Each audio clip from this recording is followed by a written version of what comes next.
এদিনৰ বাবে জিলায়ুক্ত হল এগৰাকী শিক্ষক জিলায়ুক্তৰ কাম-কাজ পৰ্যবেক্ষণ কৰে শিক্ষক মৃন্ময় কলিতাই নলবাৰী জিলাৰ আয়ুক্ত হিচাপে আজিৰ দিনটোৰ কাম-কাজ পৰ্যবেক্ষণ কৰে ব্যক্তিগত খণ্ডৰ বিদ্যালয়ৰ শিক্ষকগৰাকীয়ে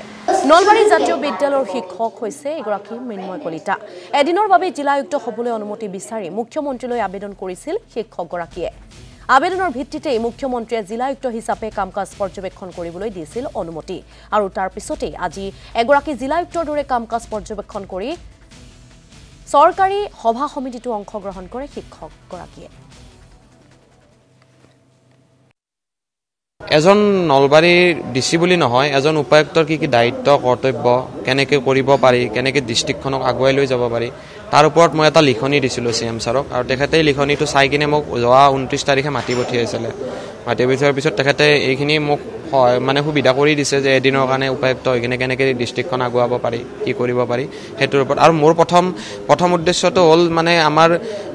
যোৱাকালি অসম লোকসেৱা আয়োগৰ ৰিজাল্ট দিছে ফলাফল দিছে ফাইনেল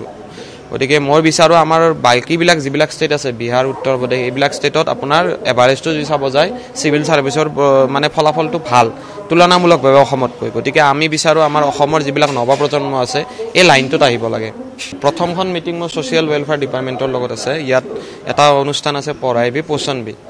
তো তাৰ ওপৰত এখন মিটিং হৈ আছে অংগনবাদী ওয়াৰ্কাৰসমূহৰ লগত ভালেই লাগিছে আৰু দিনটোৰ বিভিন্ন কাৰ্যসূচী আছে